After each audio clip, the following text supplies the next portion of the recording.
Canal Livre está de volta, estamos no nosso último bloco. Hoje a entrevista é com o ministro Moreira Franco. Mitre. Ministro, a gente vê sempre essa linha, né, que é a linha vital, fundamental na vida da sociedade. É a confiança, o investimento, a produção, o emprego, o salário e depois o bem-estar. E o bem-estar é o objetivo de todo candidato, né, do governo, quer ver o bem-estar para poder tirar efeitos eleitorais. No Brasil isso não aconteceu ainda. Temos aí uns 2, 3 meses que, na minha opinião, são fundamentais para que isso aconteça e para que o governo tenha um candidato com condições plenas. Olha aqui, Por que não aconteceu ainda e como é que o senhor avalia essa linha de eventos? Tem uma questão, na minha opinião, como sociólogo, tem uma questão que é fundamental. Você citou a experiência do presidente Clinton, do marqueteiro, do James Carvalho, que dizia economia, economia, economia. Eu concordo, a economia é que move o processo de adesão.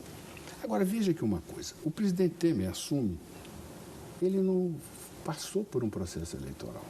Então, o nível de percepção, de conhecimento, de empatia, de aderência, de cumplicidade humana que é forjada em um processo eleitoral, não houve. A candidata era outra. E vice é vice. Está lá no palanque para tirar fotografia, ponto. Na hora de valorizar o vice, na hora que for fechar o acordo, hein? Cuidado. Pois é, não, eu acho. Não, eu sou. Pode ser decorativo. Não, eu sou. E acho que ele tem que escolher um vice, se for candidato, que dê consistência, que dê aderência, que mostre que o Brasil tem um rumo, tem um caminho. E com pessoas que já provaram que têm condições de levar o país por esse caminho. Pois bem, voltando aqui, ele não teve isso. Ele entrou em um governo, a economia destroçada, nós tivemos um período enorme, que até esquecemos, de manifestações sucessivas querendo a saída da presidente da República. Agosto de 2013. O processo, toda a liturgia de um sistema presidencialista no chão, totalmente no chão, o Congresso votando, com uma cobertura da imprensa imensa, enorme, e isso não é um fato trivial. E as nossas instituições foram robustas o suficiente para absorver mais um impeachment. Esse é um problema que nós vamos ter que discutir. Nós não podemos tornar o impeachment trivial, porque já foram 2. Não dá, tem que encontrar um mecanismo, que esse mecanismo tem que ser no Congresso, porque no regime democrático, no mundo ocidental, é o Congresso que tem que tomar essas decisões, não o Poder Executivo nem o Poder Judiciário, mas o Congresso, para que não se trivialize esse mecanismo de impeachment, porque senão vai virar uma republiqueta. Muito bem, o presidente Temer entra nessas circunstâncias como uma pessoa que as pessoas não conhecem. As pessoas conhecem o presidente Temer, não conhecem Michel Temer. Você conhece a pessoa na campanha. É a campanha que permite que o eleitor conheça aquela pessoa. As pessoas não conhecem Michel Temer. Certamente elas vão ter oportunidade, caso ele seja candidato, de conhecê-lo como pessoa. Conhece como presidente. E presidente tem dado demonstração de coragem, tem dado demonstração de determinação, tem dado demonstração de compromisso com o Brasil. Ele não teve nenhuma dificuldade em enfrentar as reformas que a sociedade precisa. Nós somos um país extremamente agarrado pelas corporações a privilégios. As corporações elas se apropriaram do poder do Estado e construíram uma estrutura de privilégio que nós temos que derrubar isso. Não dá para você ter uma sociedade democrática de mais de 200 milhões de pessoas, em que se vive, em todas as circunstâncias essenciais, um efeito Robin Hood ao contrário. Tudo aqui é o pobre financiando ao rico, e não o contrário. Não dá para você viver desse jeito. Então, ele não teve medo de enfrentar esse problema e, mais do que isso, de discutir esse problema. Por exemplo, a reforma da Previdência, que foi mitificada como uma coisa muito ruim pela oposição. Mas o Lula tentou, defendeu, a Dilma tentou, defendeu, o Fernando Henrique foi que introduziu essa agenda. Quase fez. Quase fez, como o presidente quase fez. Se não tivesse acontecido aquele escândalo forjado, aquela trama toda, a reforma da Previdência teria sido aprovada. Mas, enfim, o próximo presidente da República, não importa quem seja ele, terá que enfrentar esse problema. Isso é uma questão aritmética. Então, é o seguinte, o presidente, ele vai ter, se for candidato, ele terá na campanha eleitoral a oportunidade de que essas questões todas, que hoje são dúvidas, indagações com relação à percepção da contribuição dele ao processo econômico brasileiro, terá condições de humanizar isso. E eu não tenho a menor dúvida que o resultado vai ser um resultado muito positivo, Ministro, porque isso exige uma coisa que ele tem, coragem. Na iniciativa privada, o executivo que entra para transformar, arrumar, resolver os grandes problemas, em geral não prospera, não fica muito tempo. E nos governos, os governos que fazem muita transformação nem sempre se beneficiam disso, porque precisa às vezes de uma marca social ou uma marca de transformação. Teve o Plano Real, no caso do Fernando Henrique, teve o Bolsa Família. O governo está falando de um programa social que é o Bolsa Dignidade, tenho lido sobre isso. Esse programa, ele pretende dar mais dinheiro para quem faz Bolsa Família, mas fala em troca de nome. Por que trocar o nome e qual a diferença desse programa para o outro? Olha, lamentavelmente, a gente convive com uma especulação, um disse-me-disse nome. Ninguém vai mudar o nome de Bolsa Família.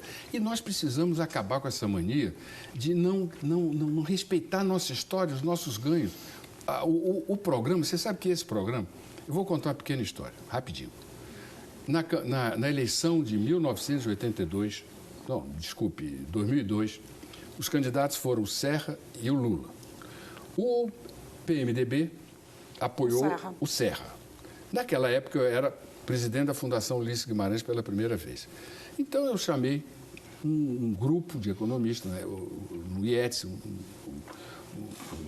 Urani, que era o coordenador do IETS, que era um instituto de pesquisa no Rio de Janeiro, e chamou-se o Marcos Lisboa para cuidar da parte econômica, o Ricardo Paes e Barros, o Zé Márcio Camargo, o Ricardo Henriques, enfim, uma série de pessoas altamente qualificadas e sem nenhuma coloração partidária, e fizemos um programa, apresentamos ao Serra. O Serra é meu amigo desde política estudantil, ele foi de AP comigo, então nós temos muita intimidade e afetividade.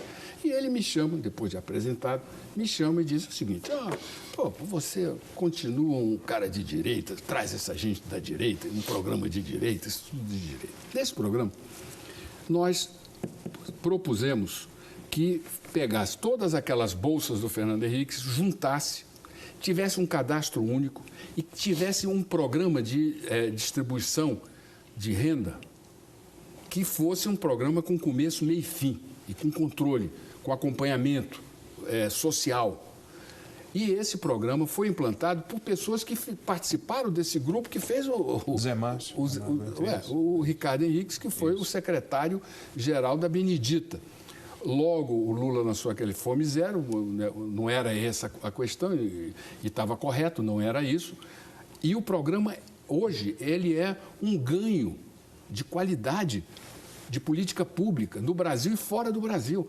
Nós não podemos, nós temos que acabar com essa volúpia dos nossos economistas que ficarem criando teoria econômica. Nós temos que aproveitar as boas experiências e melhorar as boas experiências, incorporar, trazer para o nosso patrimônio intelectual, para a nossa capacidade criativa. E o Bolsa Família é um desses programas. Não vai mudar nome, não. Ministro, nós vamos melhorar cada vez mais. Dia 12 tem a desincompatibilização, dia 7, tem a desincompatibilização e 12 ministros aí sim devem sair do governo. Qual a condição que o presidente Michel Temer pretende colocar para os novos ministros assumirem, né? Isso vai entrar na negociação eleitoral, na provável aliança que o presidente vai ter que montar agora, já que é pré-candidato? E eu queria falar, desculpe, só complementando, a questão do Ministério da Fazenda. Henrique Meirelles sai, o novo ministro da Fazenda deve ser alguém que já está lá no Ministério, o Mansueto Almeida ou Eduardo Guardia? Olha, em 2 anos,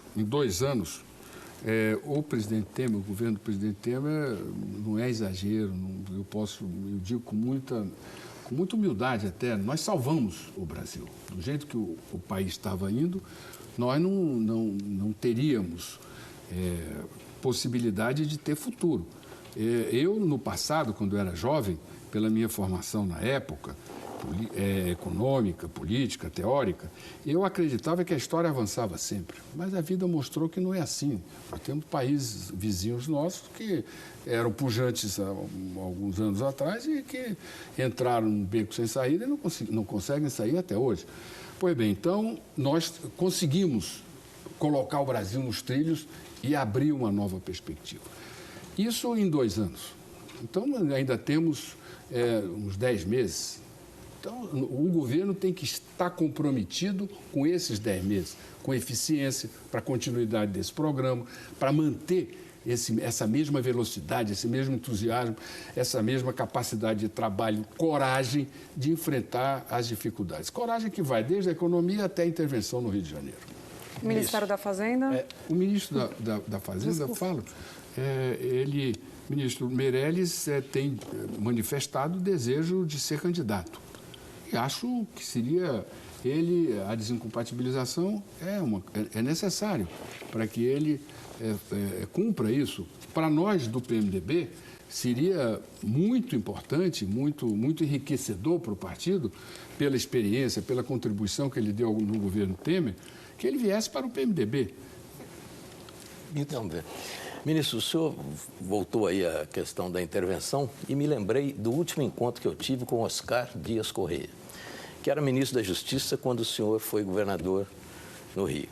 E ele me contou o seguinte, que ele viu que a situação no Rio estava ficando muito grave do ponto de vista da criminalidade e alguns locais, alguns morros, estavam se tornando muito perigosos. Ele preparou um plano e mandou para o senhor. Era um plano em que o Exército participaria, ocuparia áreas no Rio de Janeiro e, segundo ele, poderia ser uma luta em tempo bastante adequado para colocar ali um ponto final naquilo, na expressão otimista dele.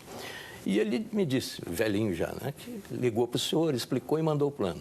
E ficou esperando a sua resposta. E aí ele me disse, meu filho, sabe o que aconteceu? Até hoje a resposta não veio.